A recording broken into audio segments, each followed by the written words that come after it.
is a green hill, home is a wind, blowing betrayal far, far away.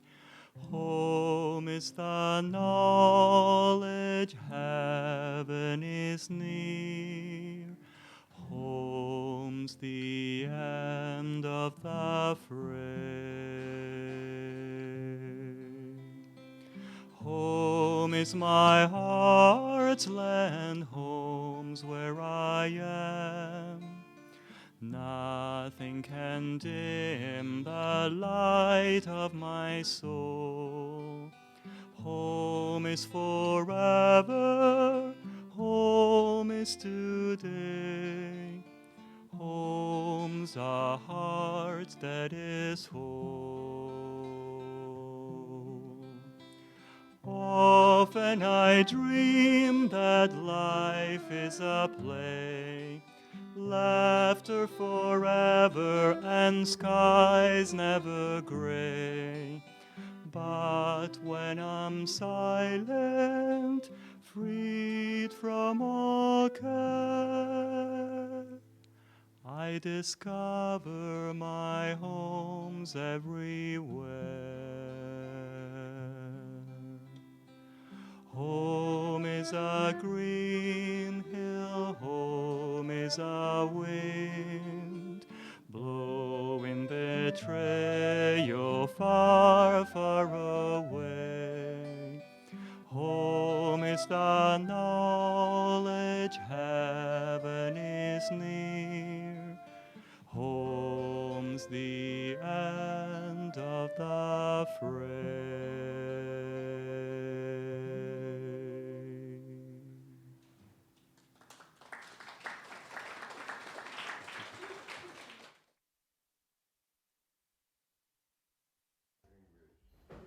His language is Italian. You never know it. Thank you.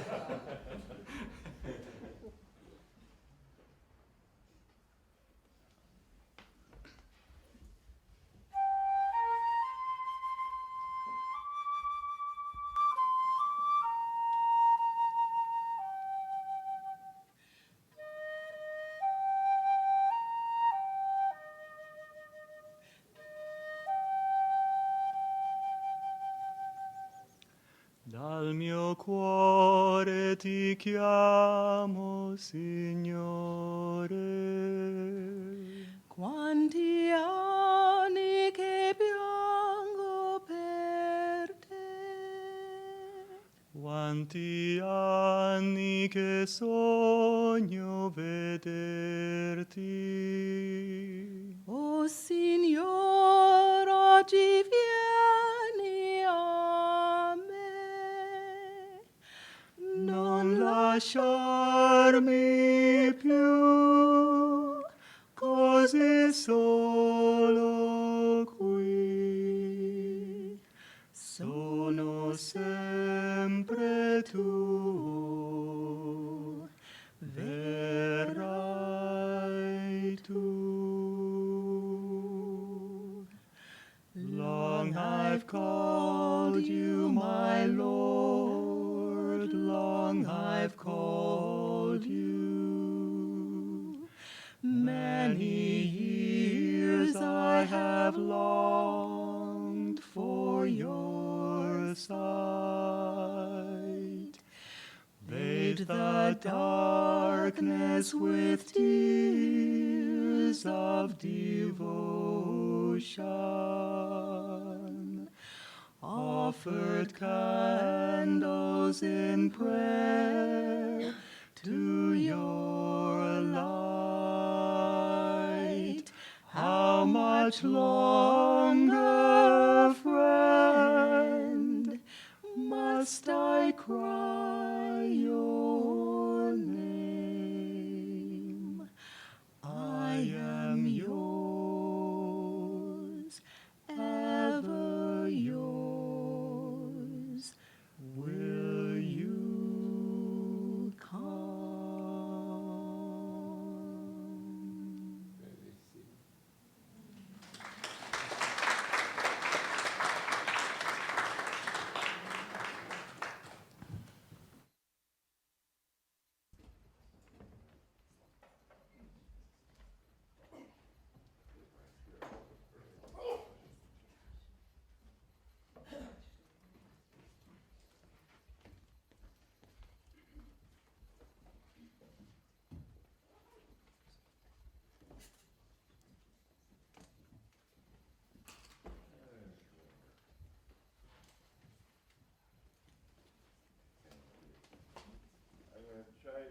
stand while saying the prayer, please you also stand in your able turf.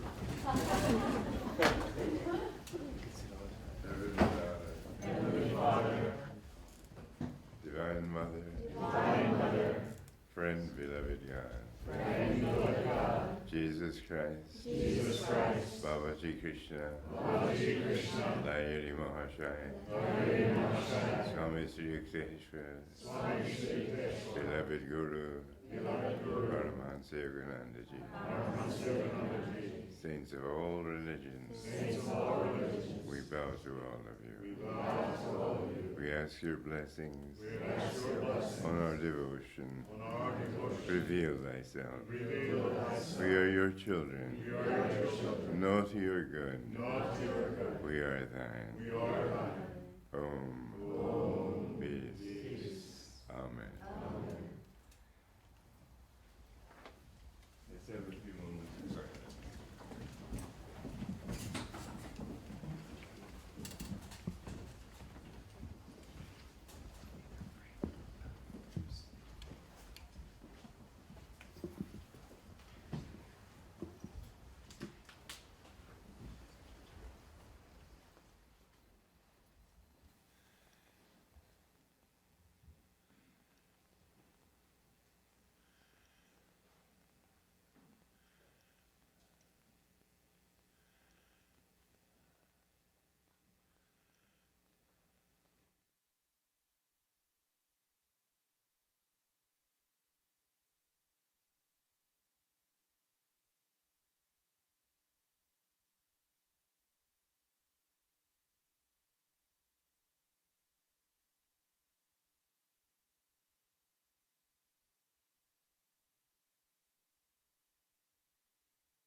Jyotish reminded me of something quite startling this morning.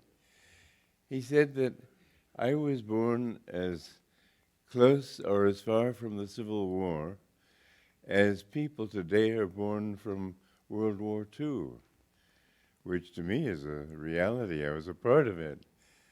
So it's amazing how time passes. In May, I'll be 85. And here we are. Soon you'll be through with me.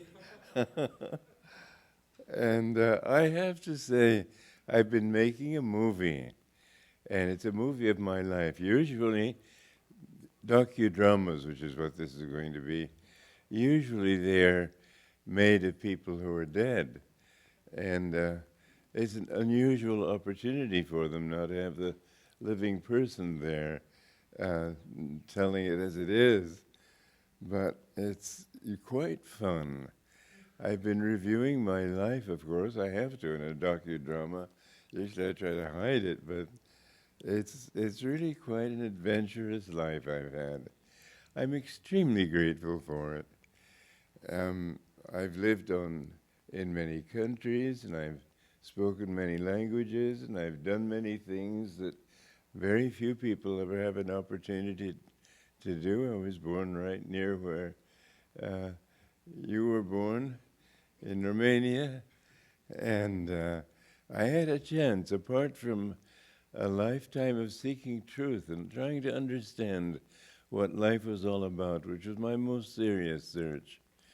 But finally, I went through intellect, which is it's not nearly so sure a path, but somehow I had the integrity for it to lead me to God. I didn't believe in God. It's not that I disbelieved in God. I said, I don't like the God my church is telling me about. He's too boring.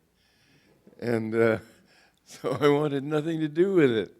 But I just came to the point where I remember one night I was wanting to be a playwright, and I walked out one night in Charleston, where I'd gone to study playwriting, and I asked myself, if there's a God, What must he be?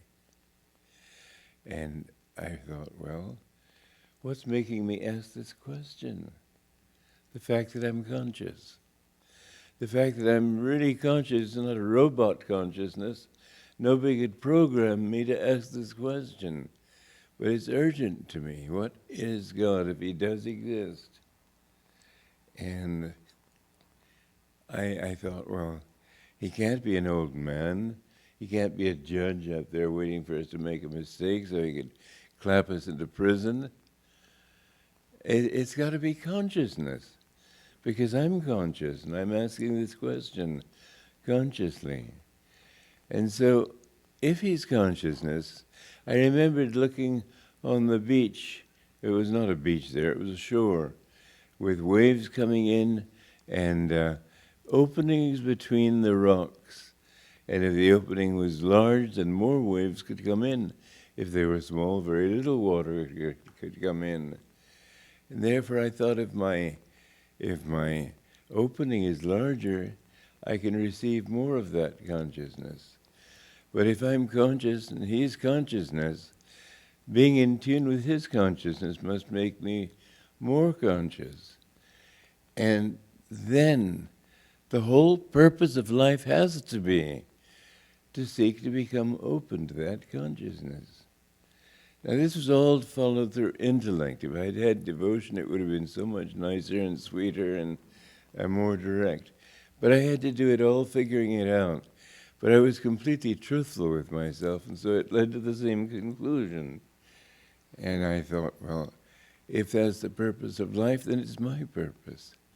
I had never read the lives of saints. I didn't know saints existed. I thought maybe I'm going crazy. But I finally decided, even if I go crazy, there's no other choice for me. And I decided right then and there that this was how I would spend my life. I would dedicate my life to seeking God. I didn't know what it meant. I didn't have any idea what it was all about, but I knew that I had to do it. And it wasn't very long afterwards that I found Autobiography of a Yogi. And that book put me on the next bus to California. And I met Yogananda and was accepted by him that same day. And I've been his disciple ever since, nearly 63 years now. But it's been such a wonderful path. He took me close to him, and he told me endless stories. And he got me to see so many disciples talk about how stern he was and how strict he was and how difficult it was to take his discipline. I don't know what they're talking about. He was so joyful and so kind and so loving. There was one time a brother disciple of mine was upstairs in the third floor interview room, and Master was at the other end of the room scolding a nun, and this monk was at the other end. And Master you'd have thought the roof would come off, but every time he turned his back on her, he sort of winked, and then but I could see in his eyes there was nothing but love there, even when he felt he had to scold them. I mean, if you've got a little child who's about to step off the curb and walk into traffic, you're not going to say, "Now come back, Johnny, you might be killed." You're going to drag him back and maybe smack his bottom and make him realize this is something he shouldn't do.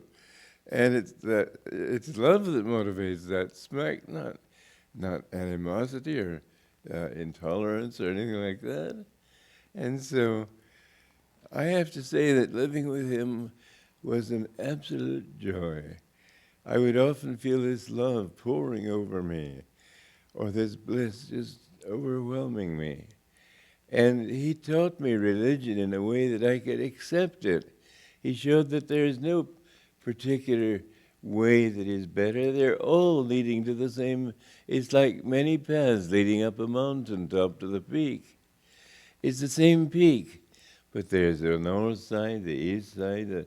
I'll tell you a story of a friend of mine to show how active God can be in our lives. He was an alpinist, And he made several first ascensions.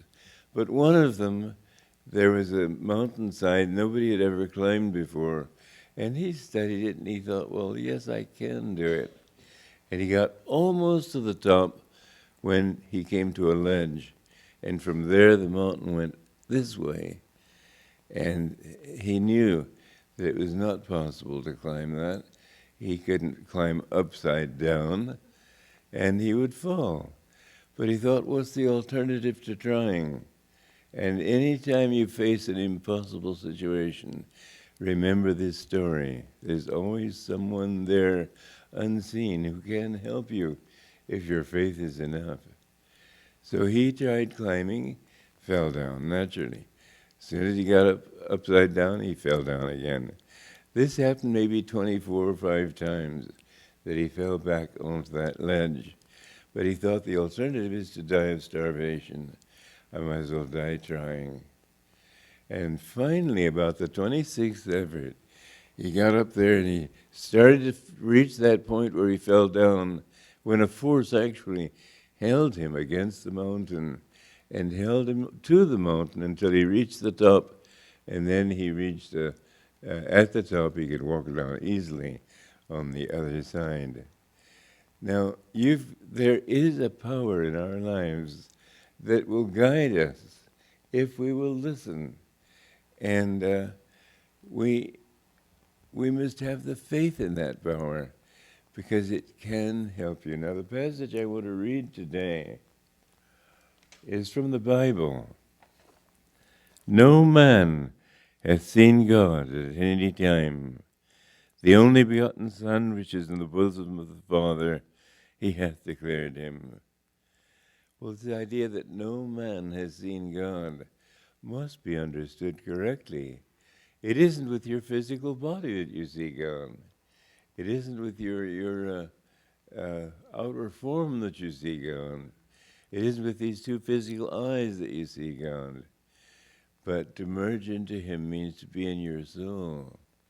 Many books have been written nowadays about people who have had out-of-body experiences. And there was one I read written by a Russian back before the revolution, a very old one. It's the first one I ever read, in which he also, on the operating table, came out of his body. And he went to different parts of the hospital and so on, and then he was taken up to heaven, and then he was brought back. He was told it wasn't his time. Well, this has been the experience of many people. It isn't with their physical eyes that they see. It's with the eyes of the soul. And the rest of this sentence is just bad translation. The only begotten Son is fine. But he didn't declare him. What he did was he showed him. He revealed him.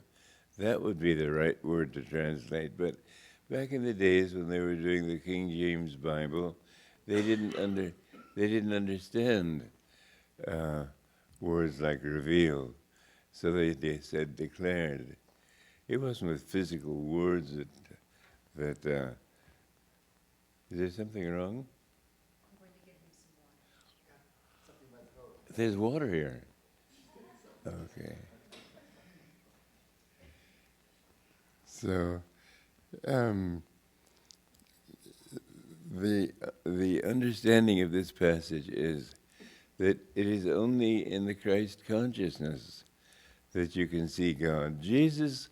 There are 2 passages. Sometimes the translators get it mixed up because they didn't know the difference. But Jesus sometimes said Son of Man, and sometimes he said Son of God, both referring to himself.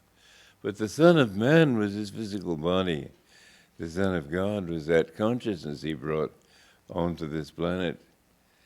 The Son of God is the consciousness that we all have in ourselves, the consciousness of the divine. But in him, it was a conscious thing. With us, it's a latent consciousness. You are all children of God, just as Jesus Christ was, just as Yogananda was. They don't come into this world to show us how great they were. They come into this world to show us how great we are in our potential. Yogananda, I never saw him take anything personally. Always, it was in a deeper sense. I remember one wonderful time, he was editing the Bhagavad Gita, and I was sitting at his feet on the floor and thinking how wonderful it was to be his disciple. And at the end of it, he asked me to help him to his feet, and I did. And then he looked into my eyes and he said, "Just a bulge of the ocean. In other words, you're loving this form, but I'm just an expression of God." He saw us that way too. I remember because I was the first one to grow a beard. He told me to grow a beard. When the other monks tried to grow beards, he said, "Shave them off. I don't want my boys looking like wild men." But I guess he didn't mind one wild man in the crowd, so I was out of the desert with him working on editing his writings, and my beard was getting longer and longer and longer. It was just after he'd first told me to grow it.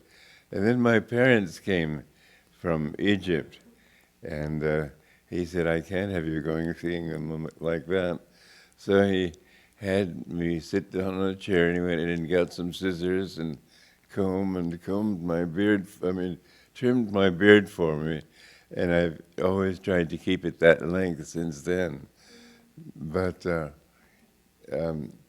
somebody seeing me with a beard decided I looked like Jesus Christ. And so I was in this tableau, and it was not a difficult part. It was Jesus at Gethsemane, and he was kneeling by this rock, and every now and then he'd sigh and go like that, and that was my great role.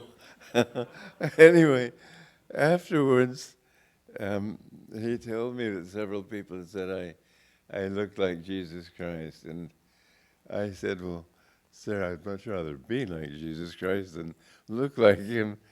And it was very surprised. I thought he just joined in the fun, but he very seriously said, "That will come. That will come to all of us." He saw all of us as potential Christs. Our job in this life is to become like that. And if it's not in this life, it'll be the next life, or the next life, or the next life. But you've got no other destiny. You're stuck with that destiny. You have to become one with God. The basic religion of the universe is one. That's why in India they call it Sanatana Dharma, or the eternal religion. All of us are expressions of that infinite God.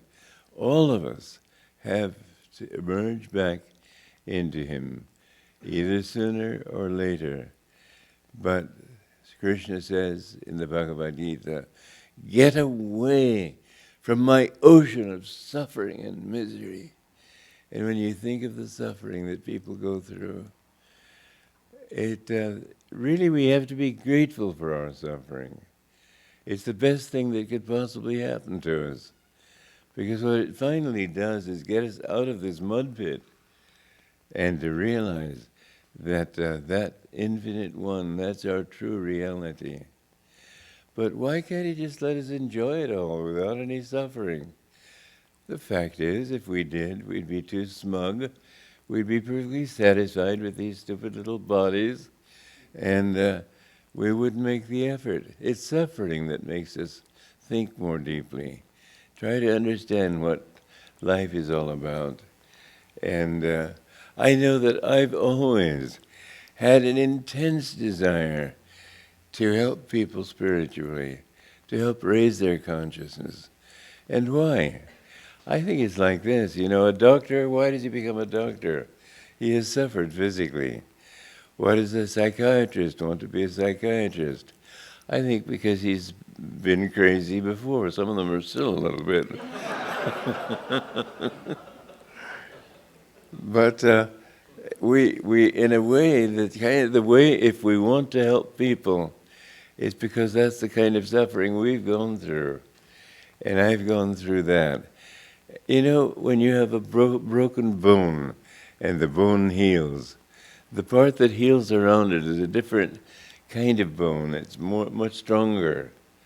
And so it is that with our qualities, our greatest defects can become our greatest virtues. I have a certain knack for explaining these truths to people. And the reason I have that knack is that I was so full of doubts in the past. My guru told me, you were eaten up with doubts. And I'm grateful for all of them now.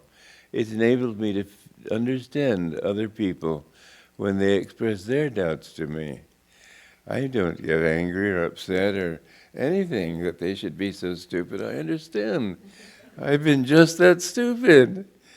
And I suppose there are other ways in which I'm still stupid. It doesn't. I know that it takes a long time to find the infinite, but that is our job, and it's the only job. There is a saint in India who said many thousands of years ago, all time is wasted that is not spent in seeking God. Now I wanted to read to you it may seem irrelevant, but it's fun, so take it either way you like. It's from the Conversations with Yogananda. The Master could, if he chose, withdraw his mind completely from any pain his body suffered. One day, long before I came to him, he demonstrated this inner freedom.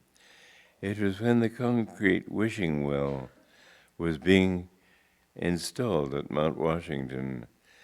The well slipped from the grasp of the men lifting it and dropped onto Master's foot, which was crushed under the weight of 1,000 pounds. His automatic reaction wrote itself eloquently on his face. Physical pain made him wince involuntarily. I will show you something, he said to those present. I will concentrate on the point between the eyebrows. As he did so, instantly, every trace of pain vanished from his face. He could walk back and forth easily. Now, he said, I will lower my mind from the spiritual eye.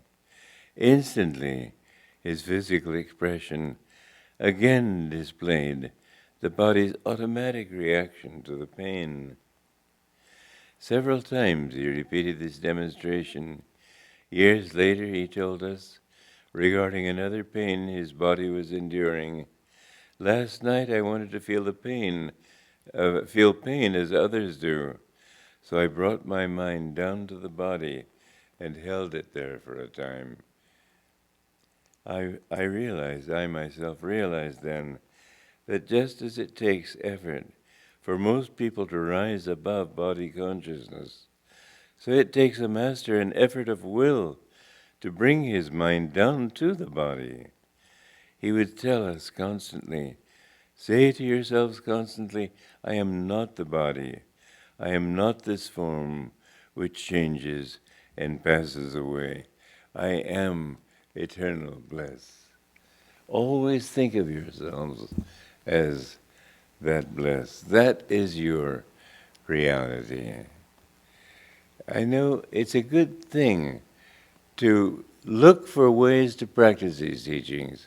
For example, when I go to the dentist, I practice it by not taking Novocaine. And sometimes the dentist has been perspiring with sympathetic pain while I've been sitting there just decomposing music or thinking about some philosophical point in a book. It's not that I don't feel it, I ignore it. you'll find it's a good practice. I don't say do this at the dentist. This may just not work for you, but some kind of way to rise above pain consciousness and so on. One time the pain was very intense, and I sort of felt my body.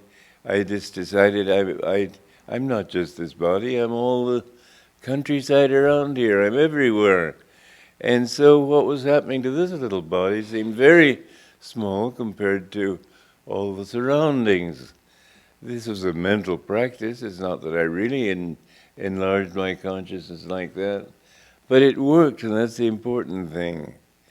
That if you just refuse to accept something, even though you're aware of it, just ignore it. This is with pain. But there are many things in life that you can do that are difficult, but will help you to constantly affirm that you are not this body.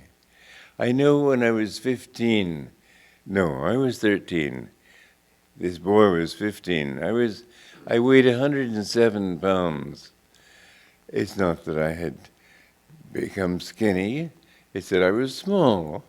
Anyway, he was 15 and he weighed 230 pounds. So there was a subtle difference between the two of us. And he decided that I was an insult to the American flag. I had an English accent then, and I didn't do things that other Americans did. I just wasn't used to them. I'd grown up in Europe. You know, I'd always been proud of being an American. But when I got here, I didn't feel American at all. Anyway, he decided he'd really teach me a good lesson. So he came bursting into my room and beat me up. I wouldn't say within an inch of my life, but he really did beat me up. And I remember him saying in this fierce whisper, "I'm going to throw you out the window, I'm going to throw you out the window." I don't know if he was completely sane. We were 3 stories up. That would have been, I suppose, murder. I know of some little children who have managed to survive a big fall. I'm not sure I would have. And what could I do? Somebody later said, "Well, why didn't you call for help?" I just would not do that. It seemed undignified. I wasn't afraid anyway. I just thought, well, okay, if he wants to do it, he'll do it, and there's nothing I can do about it, so I just took it. But do you know what happened after that? He gave me a wide berth. He just, there was nothing more he could do to me. I beat him morally, even though he'd beaten me physically. So you will always come out on top if you remain firmly dignified, centered in yourself. Don't let anybody upset you. Don't let anybody get your goat, as the saying is. Narayani, getting your goat means... I try to teach her English, but she's far from Ramesha, my goodness. It always impresses me when foreigners can learn our language. I mean, let's face it, for example, their vowels are A, E, I, O, U. We have A, E, I, O, U. We don't even have a pure vowel. We can't get anything right in English. But anyway, don't let anybody do that to you. It's just not your problem if they're getting angry. You could calmly go off to your room and think, well, are they right? If so, maybe I should change and so on. But don't get sucked into other people's emotions. Don't get sucked into their opinions. Most people are wrong anyway. So what does it matter what they say? The chances are they're wrong now, too. And if they aren't wrong and you're wrong, well, fine, you should be grateful for knowing it. You can change. But they won't change by your saying so don't worry about them. It doesn't matter. Remember, you are a child of God, and these little exercises of willpower can help you to remind yourself that you are not this body. You are not this hunk of flesh. Someday you will leave it and you will still be you. There are three universes. God brought everything into existence out of his consciousness. You're really, quite literally, just a dream of God's. Dreams seem so real, don't they? I remember a dream I had when I was a child. No, it was much later than that. Anyway, I had this dream that I was flying. And I said, well, this doesn't make sense. I mean, people don't fly, so maybe I'm dreaming. And so I tried using my dream logic to figure out whether I was really dreaming or whether I was asleep. And finally, I reached the point where I realized that I was actually awake and I was just doing something unusual. What was my surprise a moment later to wake up and find that it had been a dream, even though all my logic told me it wasn't. Well, all your logic today tells you this is not a dream, but it is.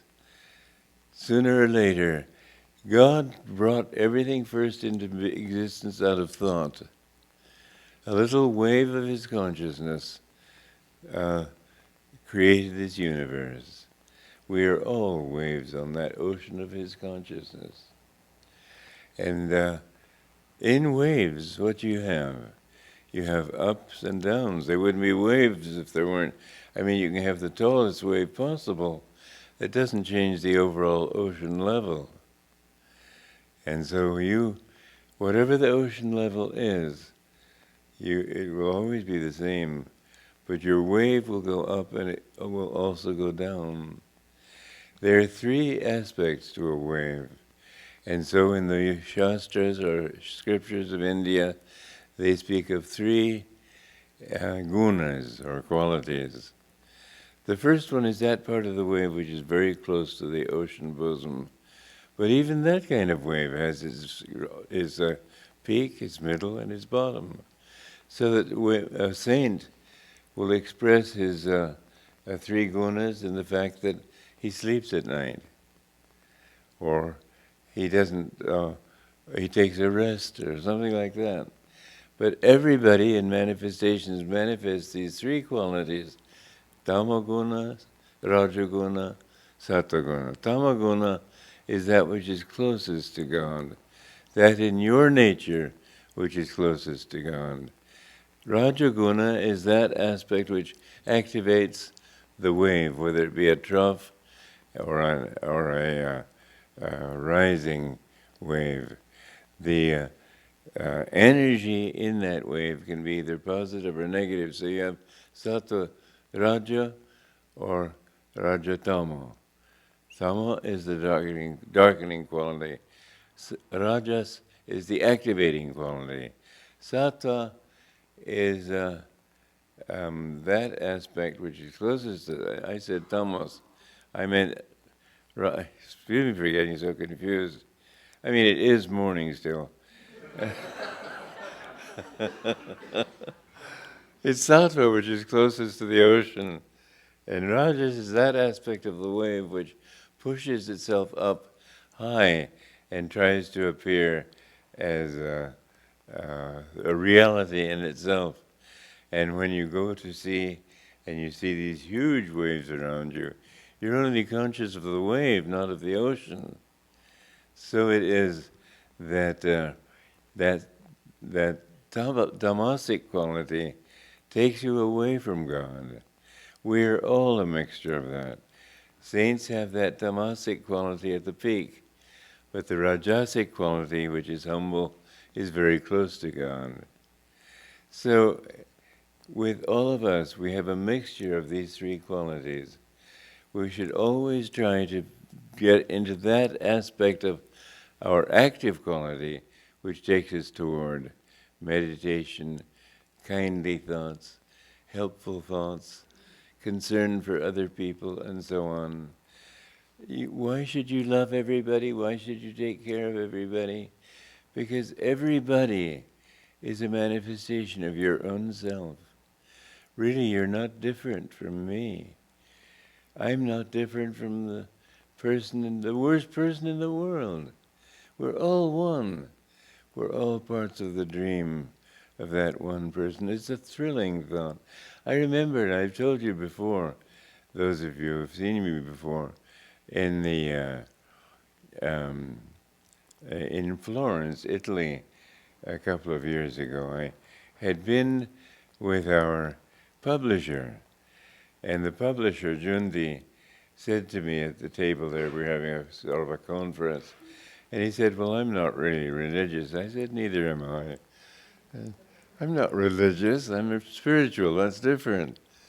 But religious to me is sort of an unpleasant word because it implies rituals and dogmas and all those things that to me just don't mean a thing. But to see spirituality in the eyes of a little child, to see spirituality in the longing of people for happiness. I had a dream that night in which I saw hundreds of people, and all these people, and some of them were mafiosa types, and some of them were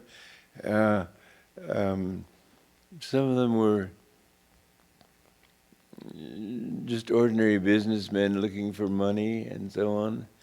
But I saw that all of them are looking for only one thing. Everybody wants bliss. They don't know it, and so they think they want happiness. But happiness too. The trouble with happiness is that when God created the universe, He was one consciousness. And that one consciousness had to divide itself. It had to become dual. For every plus, there has to be a minus. For every wave that goes up, there has to be a trough that goes down. For every thing in this world, there has to be an opposite. There's just no choice. This universe couldn't exist if it weren't so. So you have darkness and you have light. And you have joy and you have misery. And you have happiness and you have unhappiness. So when you experience the one, you will have to experience the other. That is just the law of the thing. I remember years ago, we got a motorhome. And I had always envisioned myself in a motorhome. It had seemed like a wonderful way to travel the country, sharing Master's teachings and so on. And I allowed myself to just lie back and laugh and laugh and laugh. I was absolutely pleased. And I knew in my heart, and I told myself, now you're going to have to pay for this laughter. Okay, but it's worth it. So and so I had it anyway. Well, that evening, we were parking in a Safeway parking lot. And the driver got up from the seat to go and get something out of the refrigerator, thinking he was stopped, but the motorhome was gradually moving forward, so slowly that we couldn't tell. And it wasn't in neutral gear. And I was up on the seat with one leg, one knee on the seat, one foot on the floor, reaching up, a very unbalanced position, reaching to get something from a cabinet up above. And all of a sudden we hit the side of that Safeway market. And it didn't hurt the market at all. It didn't really hurt the motorhome. But it threw me onto the floor. And I broke a finger. And I saw this and I laughed and laughed. I thought this is a perfect recompense. It's what happens. When you have a joy, you have the opposite. Well, God is beyond that. The bliss of God is beyond all opposites. There is just that absolute state then. That's what we really want. But meanwhile, because all we know is happiness, everybody in the world is seeking really two things only, and it's universal. Everyone wants to escape pain and wants to find happiness. And they define happiness in different ways. A mafioso may define it as revenge, he may define it as money, he may define it as power, but he still wants happiness. He just has the wrong definitions. His definitions will lead him in not only into prison, but into unhappiness. And the odd thing about human nature is that if you suffer doing the wrong thing, you're ornery enough, probably as a human being, to want to prove that your ideas are right. It's the law that's wrong, so you just do it again and do it again. But it never works. And so gradually you refine your liking for money by trying to get it honestly, let's say. But bit by bit, it takes many lifetimes. I mean, many lifetimes. I mean, like, would you believe it, billions? It's not so short. We have a long way to go to learn all our lessons. Nonetheless, I hope that the work we're doing here will free all of you. I really want it. It just shouldn't be otherwise. Why can't you see that this is the truth? But in this dream, I saw that what everybody wanted really was bliss. And I said, that's why I should love and do love everybody, because they're all seeking that same bliss. Everybody wants the same wonderful thing. It's not something that if I want it, I can't let you have it because there's only so much to go around. Bliss is for everybody. It's a universal thing. And so with the understanding that everybody wants bliss, how can you not love everybody? Sometimes, really, I go through the streets and tears run down my cheeks just thinking this truth.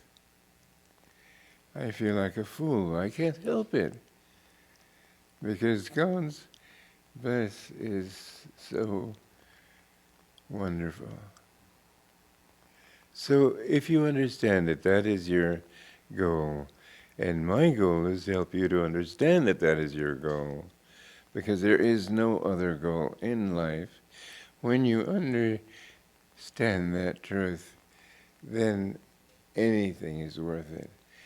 I know that those who seek it will suffer, and it's a part of the God's game. You don't really suffer, but you go through the outward appearances of it in order to. It's a game. I'll tell you a story. Saint Teresa of Avila. She was a great lover of Jesus Christ, and in her old age, she was going on a pilgrimage to start a new convent, and they came to a river that was in spate. Her horse lost its footing, and she was swept down, and all her nuns thought she was drowned. But she found herself on the opposite bank. Her clothing was completely dry. And Jesus Christ said to her, he was standing before her, he said, "Don't feel too badly, Teresa. This is how I treat all my friends." And she had a good sense of humor. She said, "Ah, my Lord, no wonder you have so few."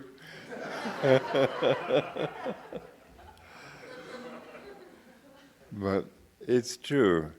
If you love God, he will put you to the test. After all, you've ignored him for incarnations, and now suddenly you say, all right, I've changed my mind, I'm going to love God. He wants to know if you're serious. He's not going to be fobbed off with just mild promises that you can break tomorrow. No, it's worth it.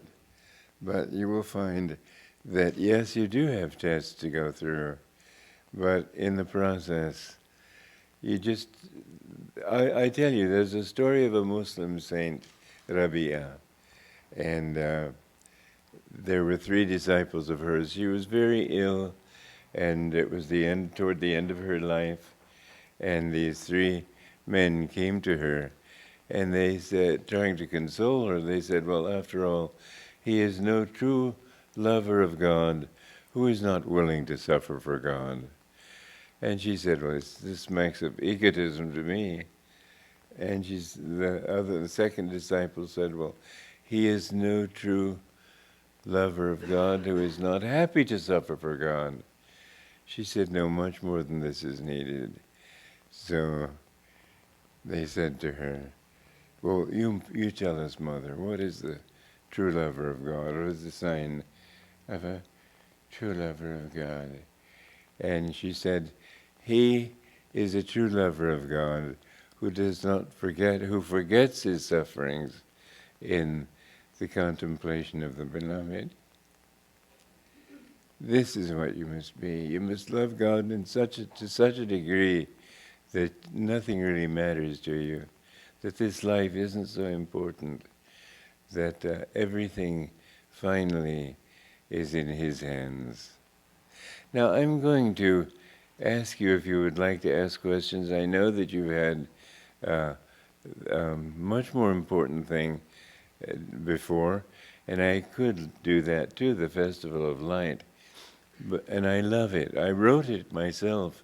It was at Assisi that I wrote it. And Assisi, as you know, was the hometown of St. Francis. But I want to give you a chance to ask questions. So, do you have any questions yet? Okay, Lee.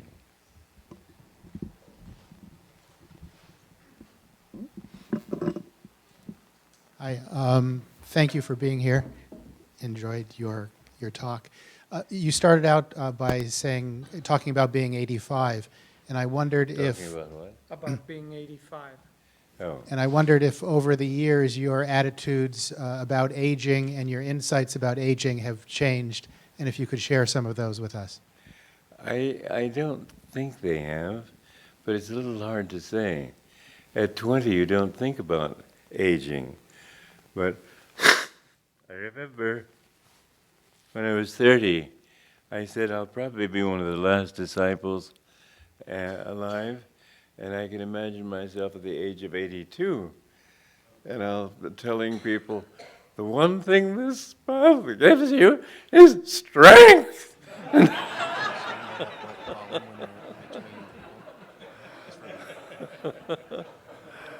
Well, I certainly have strength of mind. I can't say I have much physically. But age to me has always seemed trivial. I'm the same person. I was looking at a photograph of myself at the age of 4. And I look in the eyes, this is the same old man there. We come and we go. No, I really haven't. When I was a child, I used to mix perfectly happily with older people, with grown-ups. I didn't think of myself as something different. And now that I'm a somewhat old man, mildly old, I can talk with children and feel I'm just their age. It doesn't matter. How are you? It's nice to see you again. Okay. Christians believe that the coming of Christ, and particularly his death on the cross, has changed the karmic relation between men and God, so that his believers who have bad karma, which might have affected them quite badly in future lives, would no longer be affected by it. Do you think this is possible? Let me say that there is Christianity and there is churchianity. And churchianity will give you all kinds of beliefs that are not valid.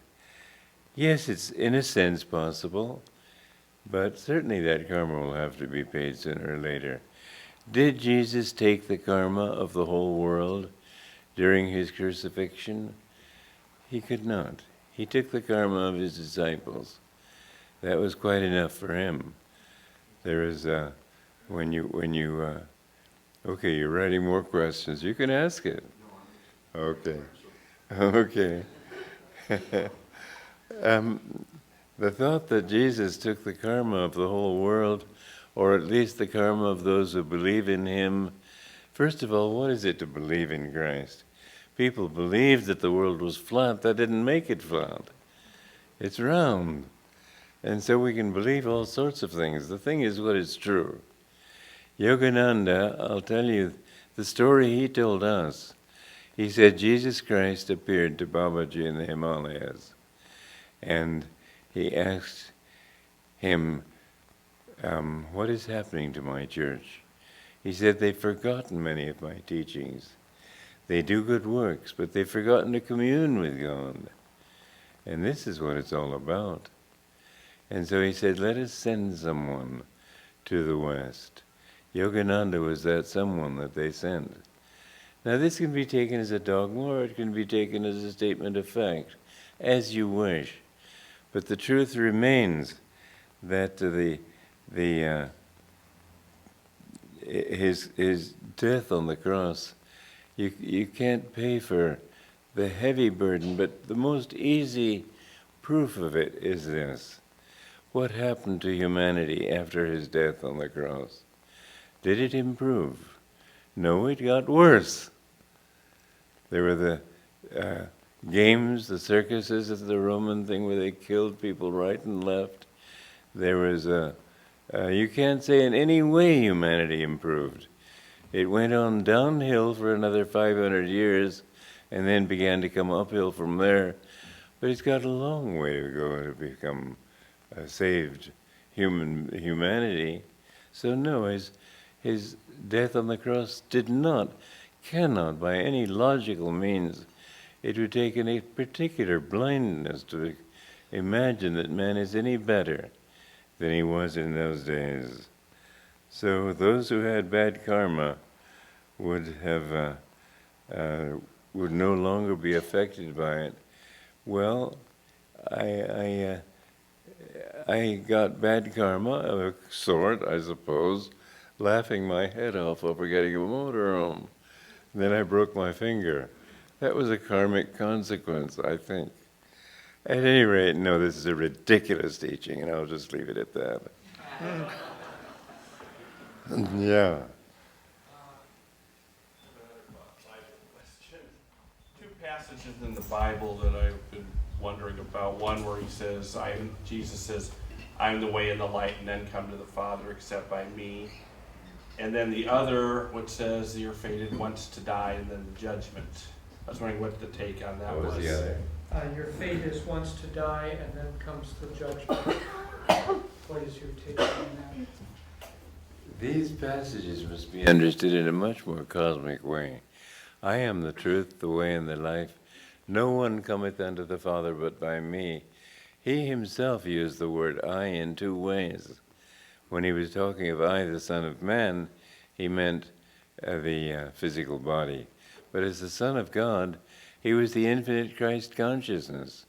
And no one can come to God except through the lower states of consciousness. Okay, all right, let me explain the Trinity. God, when he created the universe, put a portion of his consciousness into motion. That motion was vibration. In vibration, you've always got plus and minus, movement up and down. And so in that cosmic vibration is the sound of Om. That's the meaning of Om, that God is the vibration which produced the universe. Then that vibration is movement. God is beyond movement. There can't be that separation. And therefore at the heart of every atom there is that still reflection of the Spirit beyond creation. He didn't separate the universe from himself. It's all a part of him. And so the Christ consciousness is the Son. You could say that God the Father is the Spirit beyond creation. God the Mother is the Om, or the Amen. And God the Son is the Son of those, the union of those two, because God reflected in that, in every atom of space, that still consciousness. Now when you go into deep meditation, first of all you begin to feel your body vibrating. it doesn't vibrate outwardly, but you feel the vibrating atoms of your entire body, and that gradually expands outward until you become one with the vibration of the whole universe. Then gradually begin to feel the Christ consciousness in your body, and that stillness beneath the vibration goes out and becomes one with the universe, and that is Christ consciousness. The first is Om Samadhi. The second, the Christ consciousness is Christ consciousness Samadhi. I asked Master one time, what stage should a person have achieved before he may be called a master? And he said he must be at least in Christ consciousness. Then in Christ consciousness you're free. But beyond that, you merge into the infinite. So this Indian and Western teaching are the same. The Indian Trinity is not Brahma, Vishnu, and Shiva. Brahma, Vishnu, and Shiva, as almost all scholars will tell you, that is the Hindu Trinity. It's not. That Brahma, Vishnu, and Shiva are the creative vibrations of spirit. And when you hear Om, you will hear those three. The first, Brahma, is a higher. You know, it takes energy to get things going. Like, you can compare it to a motorcycle. In the beginning, it goes, oh, oh, oh, oh. Then when it reaches its level, oh. And then when it ends, oh. And so, really, I've heard it, and these are the different sounds. There's a high sound, middle sound, and a low sound. That's why when they chant Om, the threefold Om, they sing Om, Om, Om. That's all symbolic, but that's the reason behind it. And the real Trinity of Hinduism is Om Tat Sat. Tat is the spirit beyond creation. Om is creation itself. Tat Sat, it's beyond. Tat is the Christ consciousness, the Kutastha Chaitanya. Okay? He also asked about the judgment. Judgment I don't know about. I really think that we judge ourselves. He doesn't judge us. I'd have to think about that one. Maybe you can give it to me. Can you again? Can you repeat it? Yeah, this passage I often see this in like these religious pamphlets people pass out on the boulevard, but they always say, you were fated once to die, and then the judgment. So the passage he's quoting, religionists hand out in pamphlets, your fate is once to die and then the judgment. Well, first of all, they don't believe in reincarnation, but Jesus obviously did. He said, for example, when he had that vision on Mount, whatever mountain it was, when the disciples later asked him, why do the scriptures say that John must come first, that Elias must come first? And he said, Elias has come already, and they knew him not. And the Bible goes on to say, and they understood that he was speaking of John the Baptist. And when he asked the disciples, who do men say that I am? He said, he asked them, and they answered, well, some say you are Jeremiah, some one of the other prophets. He didn't correct them in that. As their teacher, he should have. But it was clear to him that prophets did reincarnate. All men reincarnated. There are several other passages that make it quite clear that Jesus did believe in reincarnation. And in fact, if you look at people in the streets, you will see so many different levels of evolution. Obviously, they must have come through many lives to have reached the particular level they're at.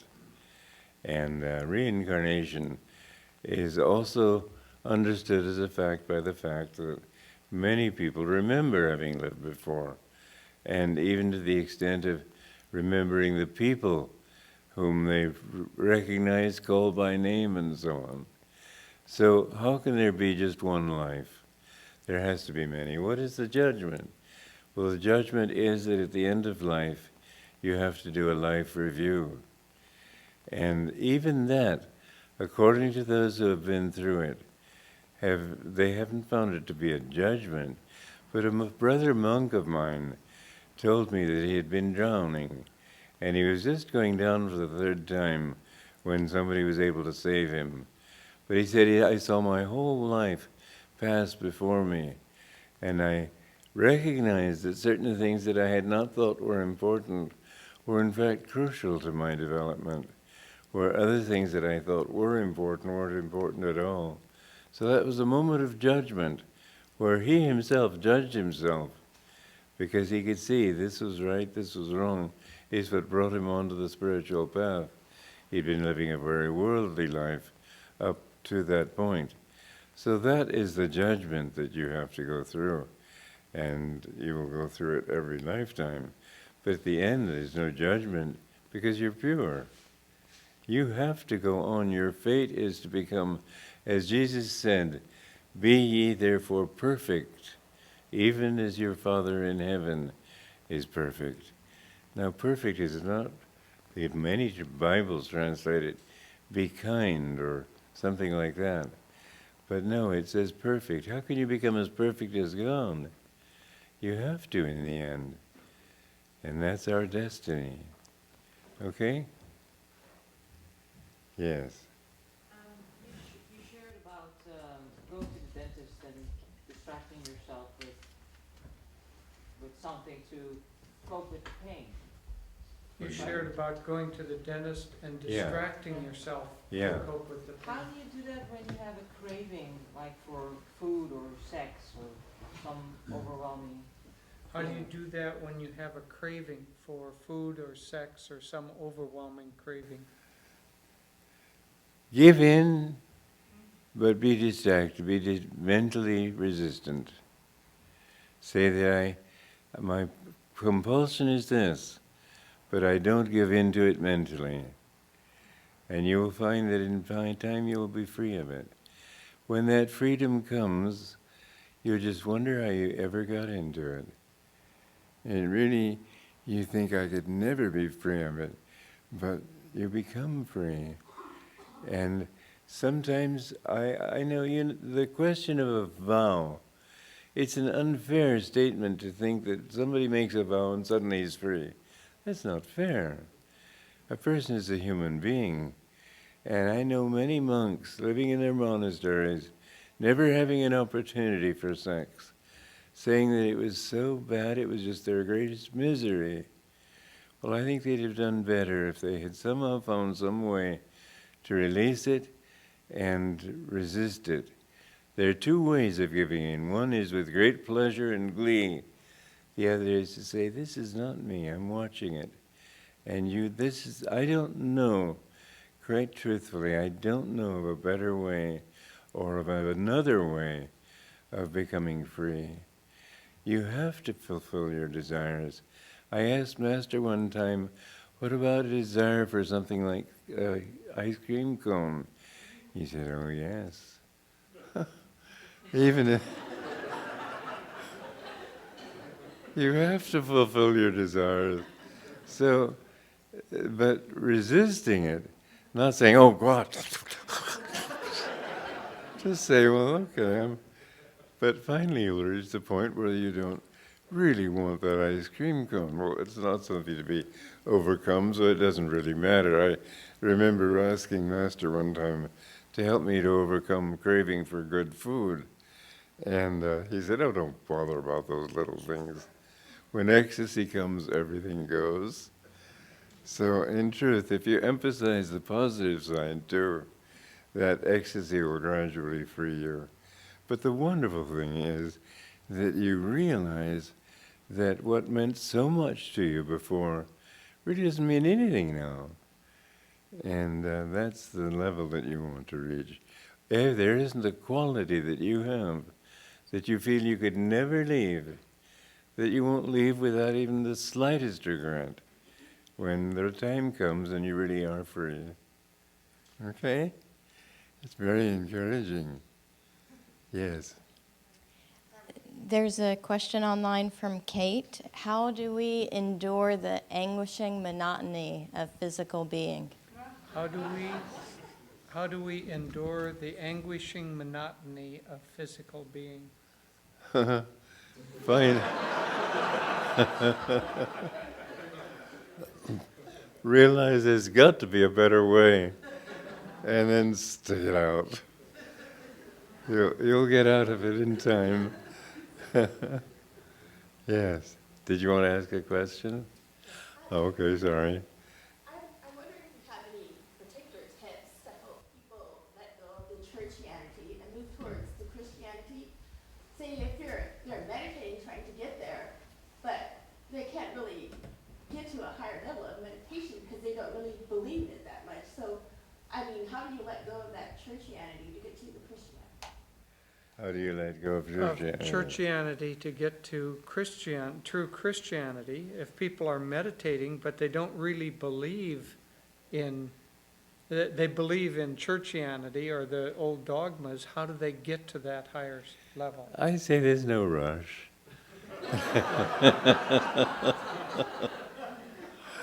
You'll get there eventually.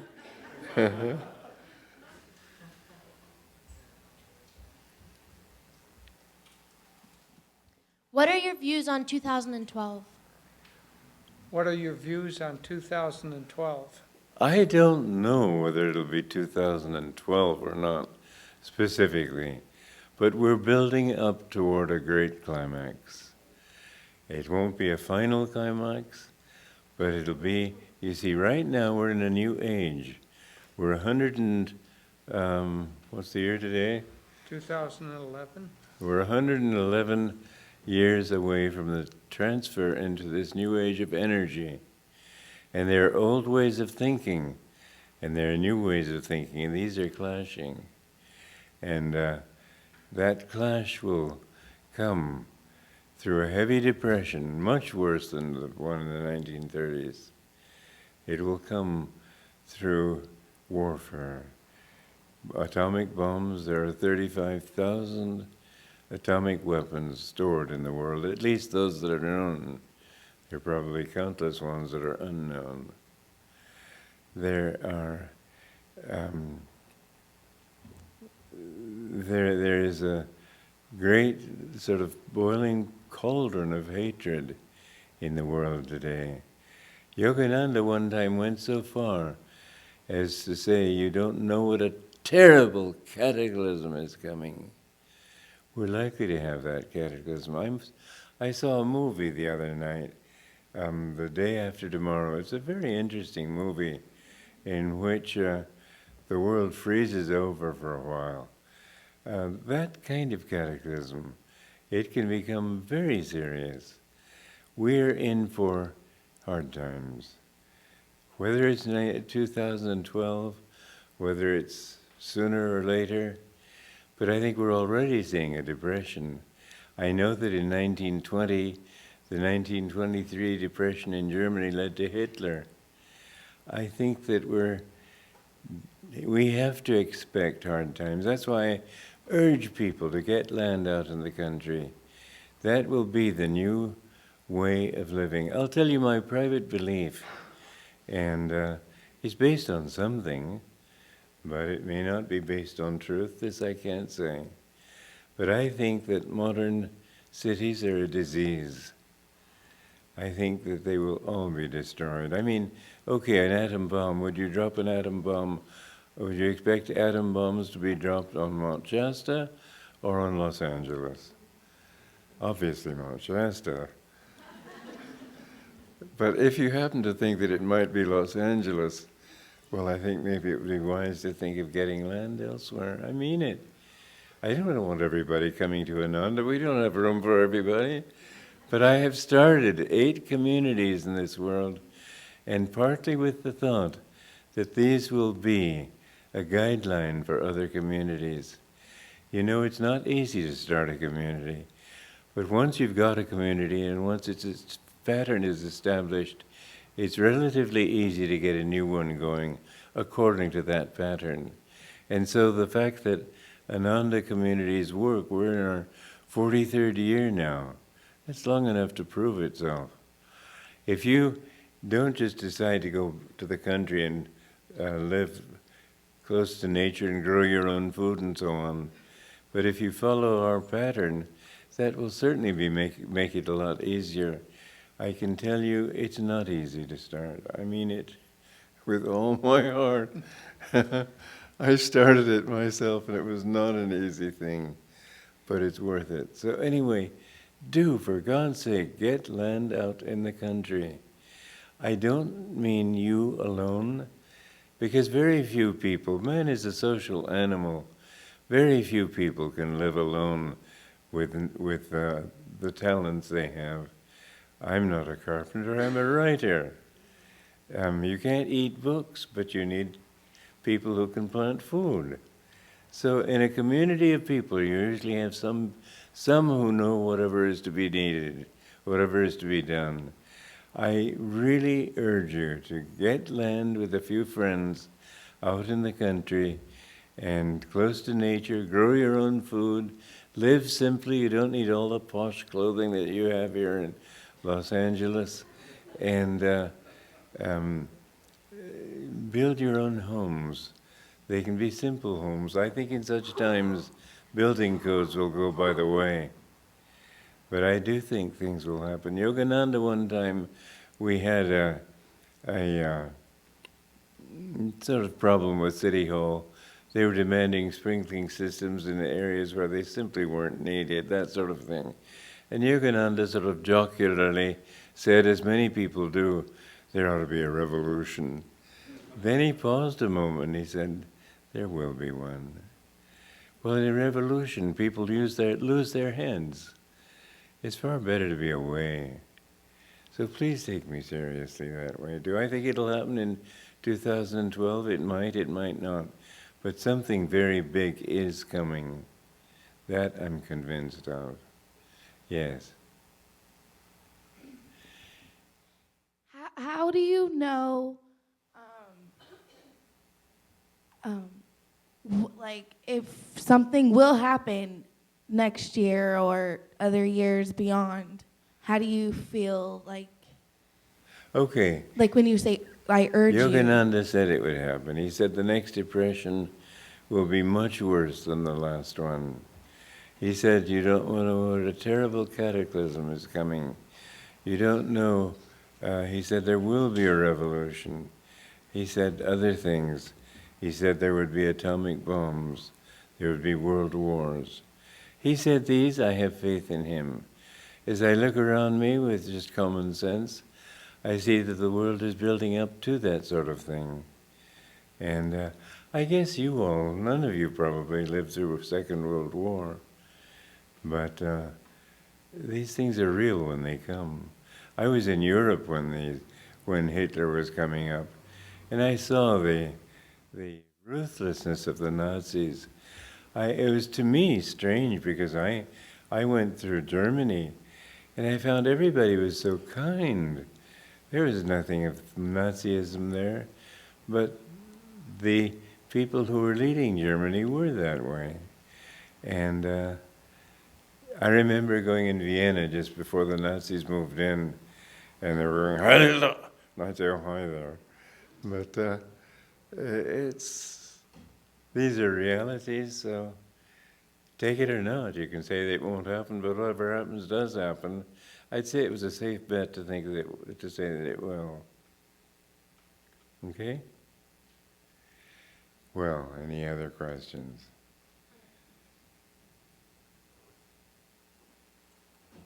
Swami, Master says God is love and divine love is joy.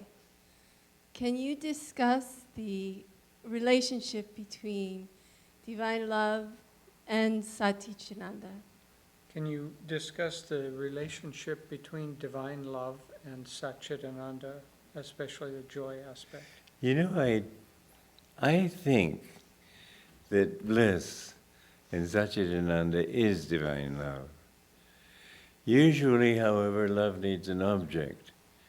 And I think that divine love is Satchidananda in action. That's my definition of it. Okay. Well, is that it? Probably so. Okay, there's one lady there.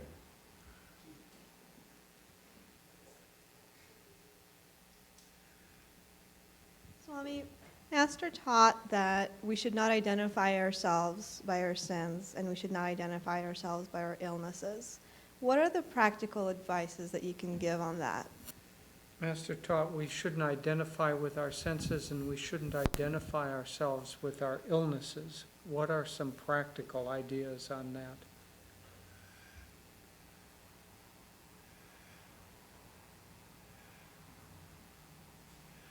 I'd say, if you can manage it, to see the joy in it.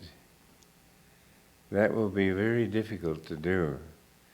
But I have found that sometimes when I'm in the greatest pain, I make it joy.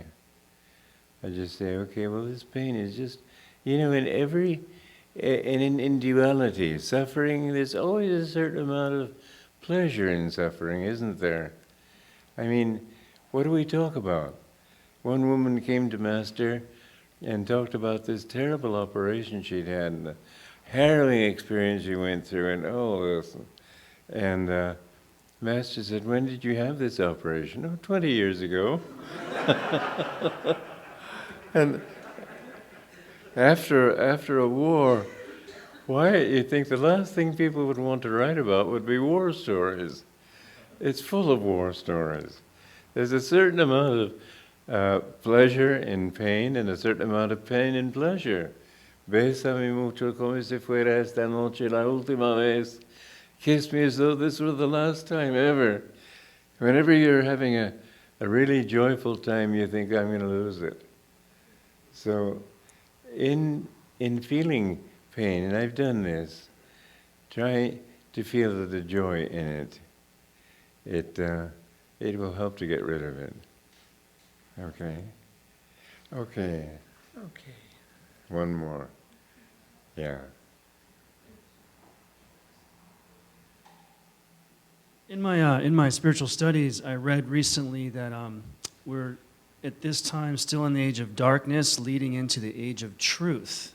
And age of darkness meaning falsehood is misperceived as success, as we see all around us, financially, ownership, things like that, homes, all that being put on a pedestal. Now, if we're entering into an age of truth, is that soon? Does that mean 50 years from now? I mean, I'm curious. I'm deaf as a post, excuse me. He read that we're in an age of darkness leading into an age of truth, and he would like to know, darkness being false perception, false conclusions, when is that age of truth likely to come? That age of truth is coming. It is here. It's not a sudden this way, that way. It's that the truth is coming in and the old darkness is there and the two are conflicting. But it'll come out on the side of truth because that's the direction everything's going. How long will it take? Maybe 10 years? Not a very long time. Okay? I think that's about it for today. Thank you all.